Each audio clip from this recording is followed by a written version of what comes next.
ஓம் சாந்தி. இன்றைய முரளி 11 பிப்ரவரி 2025. பாப்தாதா மதுபன். இனிய குழந்தைகளே, உங்களுக்கு பகவான் பாடம் கற்பிக்கிறார். உங்களிடம் ஞான ரத்தினங்கள் இருக்கின்றன. நீங்கள் இந்த ரத்தினங்களின் தொழில் செய்ய வேண்டும். நீங்கள் இங்கே ஞானத்தை கற்கிறீர்கள், பக்தி இல்லை. கேள்வி: மனிதர்கள் நாடகத்தில் நிச்சயிக்கப்பட்டுள்ள எந்த அதிசயத்தை பகவானுடைய லீலை என்று நினைத்து அவருக்கு புகழ் பாடுகிறார்கள்?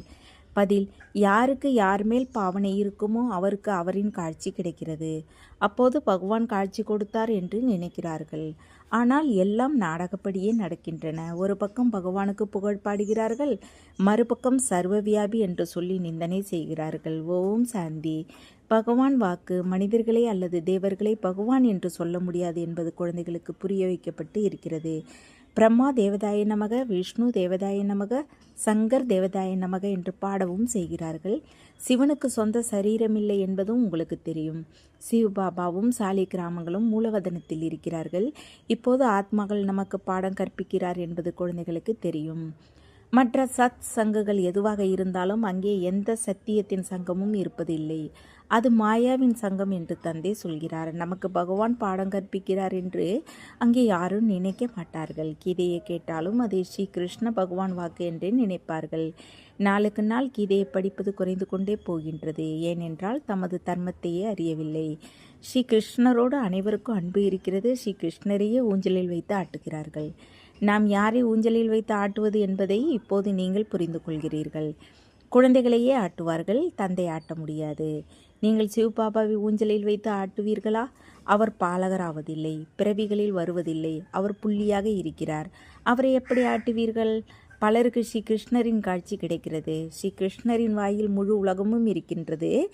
ஏனென்றால் உலகின் எஜமானர் ஆகிறார். அதனால் உலகம் என்ற வெண்ணெய் இருக்கிறது. அவர்கள் யார் தமக்குள் சண்டை போடுகிறார்களோ அவர்களும் சிருஷ்டி வடிவ வெண்ணெய்க்காகவே சண்டை போடுகிறார்கள். நாம் வெற்றி பெறுவோம் என்று நினைக்கிறார்கள். ஸ்ரீ கிருஷ்ணரின் வாயில் வெண்ணெய் உருட்டையை காட்டுகிறார்கள்.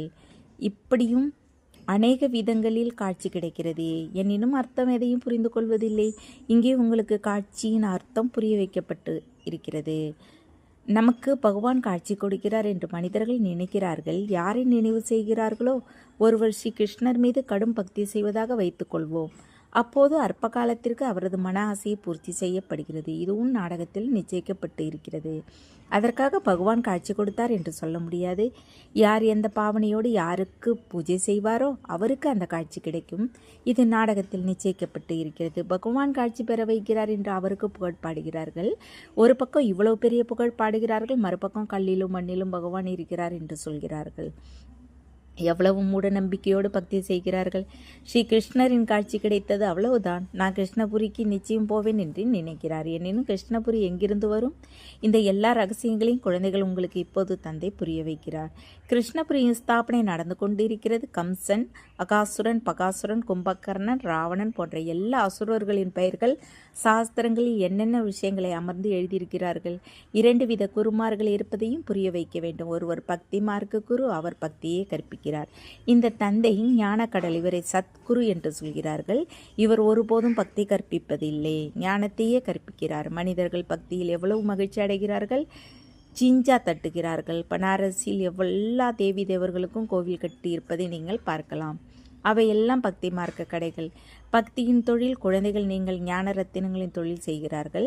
அதை வியாபாரம் என்று சொல்கிறார்கள். தந்தையும் ரத்தினங்களின் வியாபாரியாக இருக்கிறார். இது எப்படிப்பட்ட ரத்தினம் என்பதை நீங்கள் புரிந்து கொள்கிறீர்கள். இந்த விஷயங்களை கல்ப முன்னர் யார் புரிந்து கொண்டார்களோ அவர்களே புரிந்து கொள்வார்கள். மற்றவர்கள் புரிந்து கொள்ளவே மாட்டார்கள்.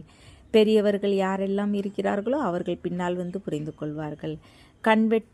கண்வெட்டும் ஆகி இருக்கிறார்கள். ஒரு ராஜா ஜனகரின் கதை சொல்கிறார்கள். ஜனகர் பிறகு அனுஜனகர், அதாவது குழந்தை ஜனகர் ஆகிறார். அப்படி ஒருவரின் பெயர் ஸ்ரீ கிருஷ்ணராக இருந்தால் நீங்கள் அனுதேவர் ஸ்ரீ கிருஷ்ணர் ஆவீர்கள் என்று சொல்வார்கள். அந்த அனைத்து குணங்களும் நிறைந்த ஸ்ரீ கிருஷ்ணர் எங்கே? இவர் பிரம்மா எங்கே? ஒருவரின் பெயர் லட்சுமி. அவர் இந்த லட்சுமி நாராயணருக்கு முன்னால் சென்று புகழ் பாடுகிறார். இவர்களுக்கும் நமக்கும் வித்தியாசம் இருப்பது ஏன் என்பதை அவர்கள் ஒன்றும் புரிந்து கொள்ளவில்லை. இந்த சிருஷ்டி சக்கரம் எப்படி சுற்றுகிறது என்ற ஞானம் இப்போது குழந்தைகள் உங்களுக்கு கிடைத்து வைத்திருக்கிறது. நீங்களே 84 பிறவிகள் எடுக்கிறீர்கள். இந்த சக்கரம் அநேக முறை சுற்றி வந்திருக்கிறது. அது ஒருபோதும் நிற்க முடியாது. நீங்கள் இந்த நாடகத்துக்குள் நடிகர்களாக இருக்கிறீர்கள். நாம் இந்த நாடகத்தில் பாகத்தை நடிக்க வந்திருக்கிறோம் என்பதை மனிதர்கள் நிச்சயம் புரிந்திருக்கிறார்கள். மற்றபடி நாடகத்தின் முதல் இடைக்கடைசியை அறியவில்லை. ஆத்மாக்கள் நாம் இருக்கும் இடம் வெகு தொலைவில் இருப்பது குழந்தைகள் உங்களுக்கு தெரியும். அங்கே சூரிய சந்திரனின் வெளிச்சம் இருக்காது. இவை எல்லாவற்றையும் பெரும்பாலும் சாதாரண ஏழை குழந்தைகளே புரிந்து கொள்கிறார்கள். ஏனெனில் பாரதமே எல்லோரையும் விட செல்வ செழிப்போடு இருந்தது. இப்போது பாரதமே எல்லோரையும் விட ஏழையாக இருக்கிறது. எல்லா விளையாட்டும் பாரதத்தில் தான் நடக்கிறது. பாரதத்தை போன்ற பாவன கண்டமாக வேற எதுவும் இருப்பதில்லை. பாவன உலகில் பாவன கண்டம் இருக்கிறது. மற்ற எந்த கண்டமும் அங்கே இருப்பதில்லை. இந்த முழு உலகமும் ஒரு எல்லையற்ற தீவு என்று தந்தை புரிய வைக்கிறார். அப்படி இலங்கை தீவாக இருக்கிறது. ராவணன் இலங்கையில் இருந்ததாக காட்டுகிறார்கள். ராவணனின் ராஜ்யம் முழு எல்லையற்ற இலங்கையில் இருக்கிறது என்பதை இப்போது நீங்கள் புரிந்து கொள்கிறீர்கள். இந்த முழு உலகமும் சமுத்திரத்தில் நிற்கிறது. இது தீவு. இதன் மீது ராவண ராஜ்யம் நடக்கிறது. சீதைகள், நீங்கள் எல்லோரும் ராவணனின் சிறையில் இருக்கிறீர்கள். அவர்கள் சாதாரண கதையை உருவாக்கிவிட்டார்கள். இவை அனைத்தும் எல்லையற்ற விஷயங்கள், எல்லையற்ற நாடகம். அதில் பிறகு சின்ன சின்ன நாடகங்களை அமர்ந்து உருவாக்குகிறார்கள். சினிமா போன்றவை இப்போது உருவாகி இருக்கின்றன. அதனால் தந்தைக்கும் புரிய வைப்பது எளிதாக இருக்கிறது. எல்லையற்ற முழு நாடகமும் குழந்தைகள் உங்கள் புத்தியில் இருக்கிறது. மூலவதனம், சூட்சும வதனம் வேற யாருடைய புத்தியிலும் இருக்க முடியாது. ஆத்மாக்கள் நாம் மூலவதனத்தில் இருப்பவர்கள் என்பது உங்களுக்கு தெரியும். தேவர்கள் சூட்சும வதனவாசிகள். அவர்களை பரிஸ்தாக்கள் என்று சொல்கிறார்கள். அங்கே எலும்பு சதையிலான சரீரம் இருப்பதில்லை. இந்த சூட்சும வதனத்தின் பாகமும் சற்று நேரத்திற்கு இருக்கிறது. இப்போது நீங்கள் சென்று வருகிறீர்கள். பிறகு ஒருபோதும் போக மாட்டீர்கள். ஆத்மாக்கள், நீங்கள் எப்போது மூலவதனத்திலிருந்து வருவீர்களோ அப்போது சூட்சும வதனத்தின் வழியாக வரமாட்டீர்கள், நேராக வருவீர்கள். இப்போது சூட்சும வதனத்தின் வழியாக போகிறீர்கள். இப்போது சூட்சும வதனத்தின் பாகம் இருக்கிறது. இந்த எல்லா ரகசியங்களையும் குழந்தைகளுக்கு புரிய வைக்கிறார். தான் ஆத்மாக்களுக்கு புரிய வைக்கிறேன் என்பது தந்தைக்கு தெரியும். சாது, சன்னியாசி போன்ற யாரும் இந்த விஷயங்களை அறியவில்லை. அவர்கள் ஒருபோதும் அப்படி பேச முடியாது. தந்தையே குழந்தைகளோடு பேசுகிறார். அவயங்கள் இல்லாமல் பேச முடியாது. நான் இந்த சரீரத்தின் ஆதாரத்தை பெற்று குழந்தைகள் உங்களுக்கு பாடம் கற்பிக்கிறேன் என்று சொல்கிறார். குழந்தைகள், உங்களுடைய பார்வையும் தந்தையின் பக்கம் போகிறது. இவையெல்லாம் புதிய விஷயங்கள். தந்தை நிராகாரர். அவரது பெயர் சிவ் பாபா. ஆத்மாக்கள், உங்கள் பெயர் ஆத்மாவே இருக்கிறது. உங்கள் சரீரத்தின் பெயர் மாறுகிறது. பரமாத்மா பெயர் உருவத்தை கடந்தவர் என்று மனிதர்கள் சொல்கிறார்கள். எனினும் சிவன் என்று பெயர் சொல்கிறார்கள். சிவனுக்கு பூஜை செய்கிறார்கள். புரிந்து கொள்வது ஒன்றாகவும் செய்வது வேறாகவும் இருக்கிறது. இப்போது நீங்கள் தந்தையின் பெயர், உருவம், காலம், தேசம் எல்லாவற்றையும் புரிந்து கொண்டீர்கள். எந்த பொருளும் பெயர், உருவம் இல்லாமல் இருக்க முடியாது என்பது உங்களுக்கு தெரியும். இதுவும் புரிந்து கொள்ள மிக சூட்சுமமான விஷயமாக இருக்கிறது. நொடியில் ஜீவன் முக்தி என்ற பாடலும் இருக்கிறது. அதாவது மனிதன் நரனிலிருந்து நாராயணராக முடியும் என்று தந்தை புரிய வைக்கிறார். தந்தை ஹெவன்லி காட்ஃபாதராக இருக்கிறார். நாம் அவரது குழந்தைகளாக மாறியிருப்பதால் சொர்க்கத்தின் எஜமானர்களாக இருக்கிறோம். எனினும் இதையும் புரிந்து கொள்வதில்லை. குழந்தைகளே, உங்கள் குறிக்கோளே இதுதான். நரனிலிருந்து நாராயணராக வேண்டும் என்று தந்தை சொல்கிறார். இது ராஜயோகம். பலருக்கு 4 கரத்தினின் காட்சி, அதாவது விஷ்ணு காட்சி கிடைக்கிறது. இதிலிருந்து நாம் விஷ்ணுபுரிக்கு எஜமானராக போகிறோம் என்பது நிரூபணம் ஆகிறது. சொர்க்கத்திலும் லட்சுமி நாராயணரின் சிம்மாசனத்திற்கு பின்னால் விஷ்ணுவின் சித்திரத்தை வைத்திருப்பார்கள். அதாவது விஷ்ணுபுரியில் இவர்களின் ராஜ்யம் நடப்பது உங்களுக்கு தெரியும். இந்த லட்சுமி நாராயணர் விஷ்ணுபுரியின் எஜமானர்கள். அது கிருஷ்ணபுரி, இது கம்சபுரி. நாடகப்படி இந்த பெயரையும் வைத்திருக்கிறார்கள்.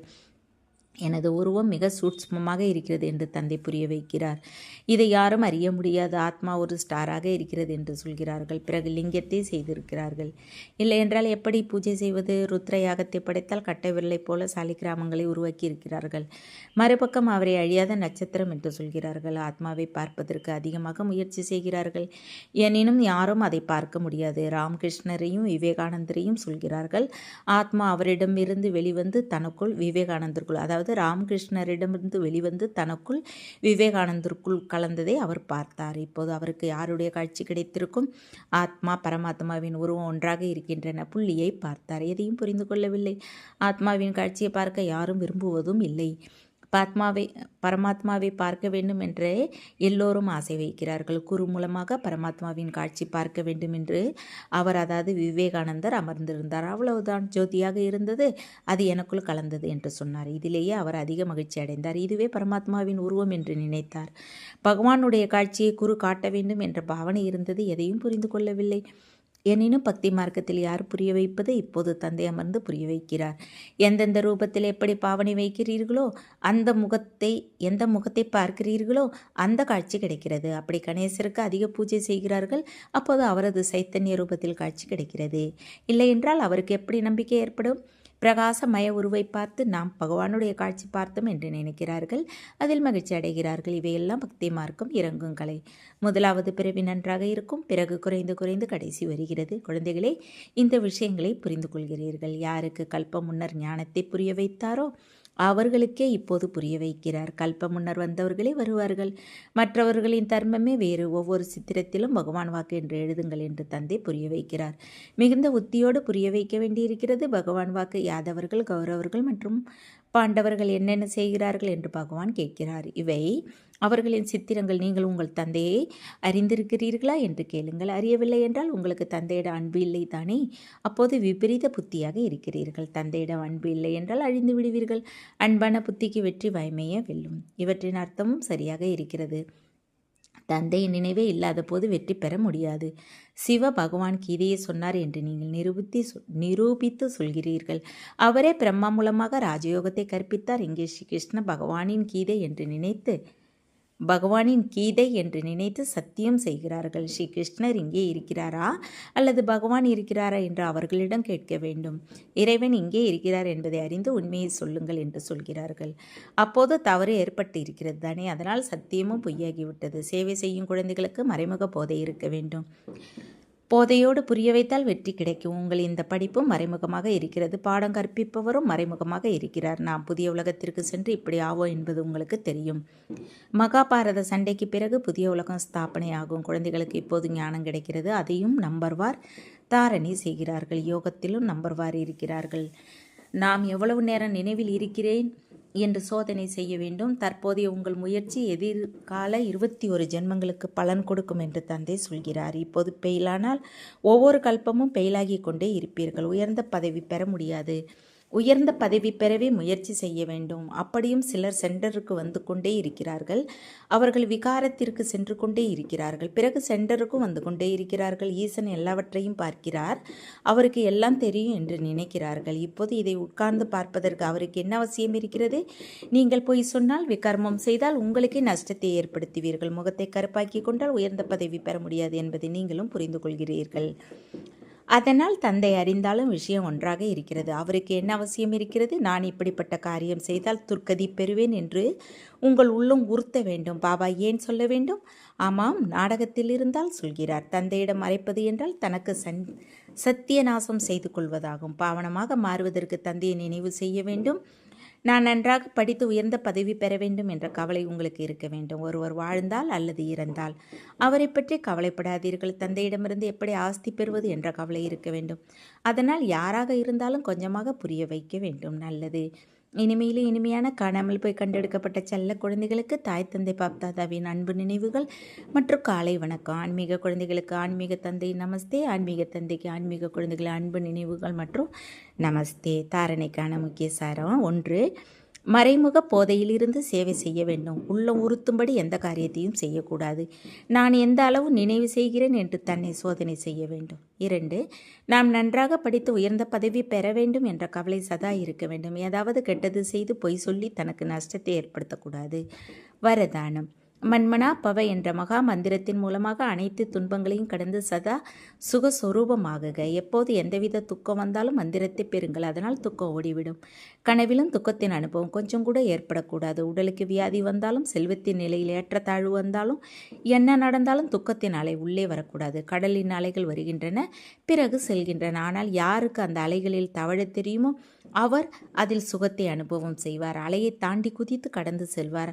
அது விளையாடுவது போல இருக்கும். அதனால் கடலின் குழந்தைகள் சுகஸ்வரூபமாக இருங்கள். துக்கத்தின் அலையும் வரக்கூடாது.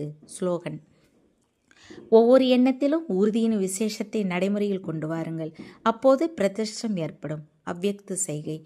ஏகாந்த பிரியராகுங்கள். ஒற்றுமையும் ஒருமுகத்தையும் கொண்டு வாருங்கள். சுய முன்னேற்றத்திற்கும் சேவையின் முன்னேற்றத்திற்கும் ஒருவர் சொன்னால் மற்றவர் ஹாஞ்சி சொல்லி சதா ஒற்றுமையும் உறுதியையும் அதிகமாக்கி கொண்டே செல்லுங்கள். எப்படி தாதிகளின் ஒற்றுமையும் உறுதியும் வலுவான குழுவாக இருக்கிறதோ அப்படி ஆதி சேவா ரத்தினங்களின் குழு வலிமையாக இருக்க வேண்டும். அது மிக மிக அவசியம். ஓம் சாந்தி.